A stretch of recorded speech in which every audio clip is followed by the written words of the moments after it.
नमस्कार। श्रीमद् वाल्मीकि रामायण अखंड पाठ में युद्धकांड के अंतर्गत आज हम पढ़ेंगे 8वां यानी कि 8वां सर्ग।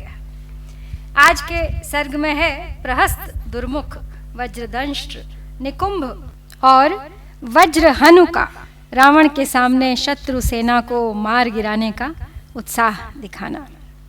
तो चलिए प्रारंभ करते हैं आज का पाठ। ततो नीलाम्बुद प्रख्यः प्रहस्तो नाम राक्षसः अब्रवीत् प्राञ्जलिर्वाक्यं शूरः सेनापतिस्तदा देवदानव गन्धर्वाः पिशाचपतगोरगाः सर्वे दर्शयितुं शक्याः किं पुनर्मानवौ रणे सर्वे प्रमत्ता विश्वस्ता वञ्चिताः स्म हनुमता नहि मे जीवतो गच्छेत् जीवन्य स वनगोचरः सर्वां सागरपर्यन्तां स शैलवनकाननां करोम्य वानरां भूमिमाज्ञापयतु मां भवान् रक्षां चैव विधास्यामि वानराद्रजनीचर नागमिष्यति ते दुःखं किंचिदात्मा पराधजम्।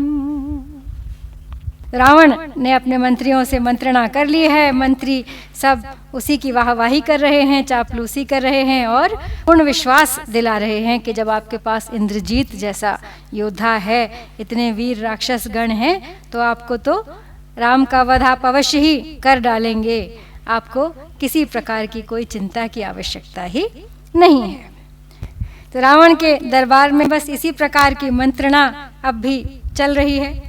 और अब नील मेघ के समान श्याम वर्ण वाले शूर सेनापति प्रहस्त नामक राक्षस ने रावण से हाथ जोड़कर कहा, बोले महाराज, हम लोग देवता, दानव, गंधर्व, पिशाच, पक्षी और सर्प सभी को पराजित कर सकते हैं। फिर उन दो मनुष्यों को रणभूमि में हराना कौन बड़ी बात है। पहले हम लोग असावधान थे, हमारे मन में शत्रुओं की ओर से कोई खटका नहीं था, इसीलिए हम निश्चिंत बैठे थे। यही कारण है कि हनुमान हमें धोखा दे गया, नहीं तो मेरे जीते जी वह वानर यहाँ से जीता जागता नहीं जा सकता था। यदि आपकी आज्ञा हो तो पर्वत, वन और काननों सहित समुद्र तक की सारी भूमि को मैं वानरों से सूनी कर दूं। हे राक्षस राज, मैं वानर मात्र से आपकी रक्षा करूंगा, अतः अपने दिए गए सीता हरण रूपी अपराध के कारण कोई दुख आप पर नहीं आने पाएगा।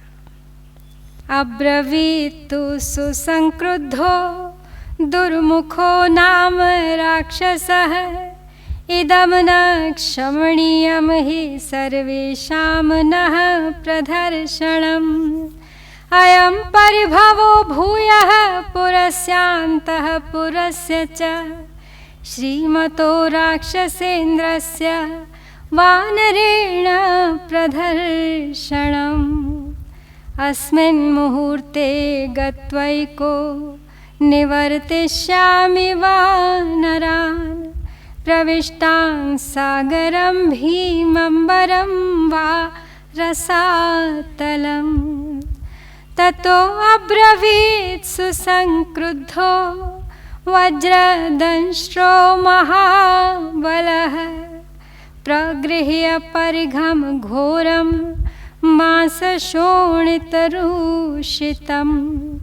किं नो हनुमता कार्यं कृपणेन तपस्विना रामे तिष्ठति दुर्धर्षे सुग्रीवे अपि सलक्ष्मणे।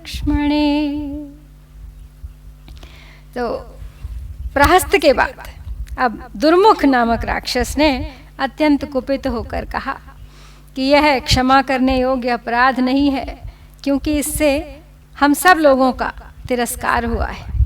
वानर के द्वारा हम लोगों पर जो आक्रमण हुआ है, यह समस्त लंकापुरी का, महाराज के अंतःपुर का और श्रीमान राक्षस राज रावण का भी भारी पराभव है। मैं अभी इसी मुहूर्त में अकेला ही जाकर सारे वानरों को मार भगाऊंगा, भले ही वे भयंकर समुद्र में, आकाश में अथवा रसातल में ही क्यों न घुस गए हों। इतने ही में महाबली वज्रदंश अत्यंत क्रोध से भरकर रक्त मांस से सने हुए भयानक परिघ को हाथ में लिए हुए बोला, दुर्जय वीर राम, सुग्रीव और लक्ष्मण के रहते हुए हमें उस बेचारे तपस्वी हनुमान से भला क्या काम है। अद्य रामम स सुग्रीवम परिघेण स लक्ष्मणम आगमिष्यामि हत्वैको विक्षोभ्य हरिवाहिनीम् इदं ममापरं वाक्यं शृणु राजन् यदिच्छसि उपाय कुशलो ह्येव जयेच्छत्रून् तन्द्रितः कामरूपधराः शूराः सुभीमा भीमदर्शनाः राक्षसा वा सहस्राणि राक्षसाधिपनिश्चिताः काकुत्स्थम् उपसंगम्य बिभ्रतो मानुषं वपुः सर्वे ह्यसम्भ्रमा भूत्वा ब्रुवन्तु रघुसत्तमं प्रेषिता भरतेनैव भ्रात्रा तव यवीयसा सा हि सेनां समुत्थाप्य क्षिप्रमेवोपयास्यति। तो वज्रदंश कह रहा है कि हमें हनुमान से क्या मतलब है, हमें तो सुग्रीव, राम और लक्ष्मण को अपना लक्ष्य बनाना चाहिए। आज मैं अकेला ही वानर सेना में तहलका मचा दूंगा और इस परिघ से सुग्रीव तथा लक्ष्मण सहित राम का भी काम तमाम करके लौट आऊंगा। बस मुझे आज्ञा दीजिए। राजन, यदि आपकी इच्छा हो तो आप मेरी एक और बात भी सुने। उपाय कुशल पुरुष ही यदि आलस्य छोड़कर प्रयत्न करे तो वह शत्रुओं पर विजय पा सकता है। अतः हे राक्षस राज, मेरी दूसरी राय यह है कि इच्छानुसार रूप धारण करने वाले अत्यंत भयानक तथा भयंकर दृष्टि वाले सहस्रों शूरवीर राक्षस एक निश्चित विचार करके मनुष्य का रूप धारण कर श्री राम के पास जाएं और सब लोग बिना किसी घबराहट के उन रघुवंश शिरोमणि से कहें कि हम आपके सैनिक हैं, हमें आपके छोटे भाई भरत ने भेजा है। इतना सुनते ही वे वानर सेना को उठाकर तुरंत लंका पर आक्रमण करने के लिए वहां से चल देंगे। ततो वयमितस्तूर्णं शूलशक्ति गदाधराः चापबाणासि हस्ताश्च त्वरितास्तत्र यामहे आकाशे गणशः स्थित्वा हत्वा तां हरिवाहिनीम् अश्मशस्त्रमहावृष्ट्या प्रापयाम यमक्षयम् एवं चेदुपसर्पेतामनयं राम लक्ष्मणौ अवश्यमपनीतेन जहतामेव जीवितम् कुम्भकर्णस्ततो वीरो निकुम्भो नाम वीर्यवान् अब्रवीत् परं क्रुद्धो रावणं लोकरावणम्। तो वज्रदंश अपनी युक्ति बता रहा है। कहता है कि उसके बाद फिर हम लोग यहाँ से शूल शक्ति गदा धनुष बाण और खड्ग धारण किए शीघ्र ही मार्ग में उनके पास जा पहुँचे और फिर आकाश में अनेक यूथ बनाकर खड़े हो जाएं और पत्थरों तथा शस्त्र समूहों की बड़ी भारी वर्षा करके उस वानर सेना को हम लोग पहुँचा दें। यदि इस प्रकार हमारी बातें सुनकर वे दोनों भाई श्री राम और लक्ष्मण सेना को कूच करने की आज्ञा दे देंगे और वहाँ से चल देंगे तो उन्हें हमारी अनीति का शिकार होना ही पड़ेगा। उन्हें हमारे छलपूर्ण प्रहार से पीड़ित होकर अपने प्राणों का परित्याग करना पड़ेगा।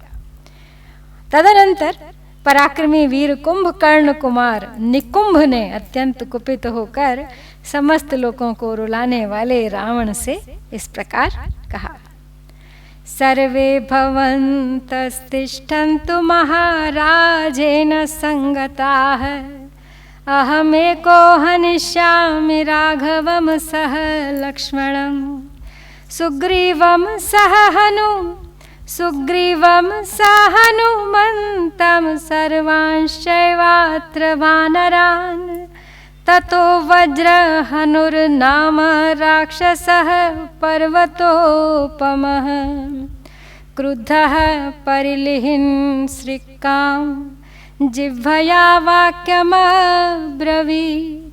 स्वैरं कुर्वन्तु कार्याणि भवन्तो विगतज्वराः एको अहं भक्षयिष्यामि तां सर्वां हरिवाहिनीं स्वस्थाः क्रीडन्तु निश्चिन्ताः पिबन्तु मधुवारुणीम् एको वधिष्यामि सुग्रीवं सह लक्ष्मणं सांगदं च हनुमन्तं सर्वांश्चैवात्र वानरान्। अब कुंभकर्ण के पुत्र निकुंभ ने रावण से कहा कि आप सब लोग यहाँ महाराज के साथ चुपचाप बैठे रहें, मैं अकेला ही राम लक्ष्मण सुग्रीव हनुमान तथा अन्य सब वानरों को भी यहाँ मौत के घाट उतार दूंगा। तब पर्वत के समान विशाल काय वज्र हनु नामक राक्षस कुपित हो जीभ से अपने जबड़े को चाटता हुआ बोला, आप सब लोग निश्चिंत होकर इच्छानुसार अपना अपना काम करें, मैं अकेला ही सारी वानर सेना को खा जाऊंगा। आप लोग स्वस्थ रहकर क्रीड़ा करें, निश्चिंत हो वारुणी पिएं, मदिरा पिएं, मैं अकेला ही सुग्रीव लक्ष्मण अंगद हनुमान और अन्य सब वानरों का भी यहाँ वध कर डालूंगा। तो रावण सेना के विभिन्न राक्षसों की महत्वाकांक्षा के साथ इस प्रकार श्री वाल्मीकि निर्मित आर्ष रामायण आदि काव्य के युद्ध कांड में 8वां सर्ग यहाँ पर पूर्ण होता है। इत्यार्षे श्रीमद् रामायणे वाल्मीकिये आदि काव्ये युद्ध कांडे 8मः सर्गः। ओम श्री सीतारामचंद्राभ्यां नमः।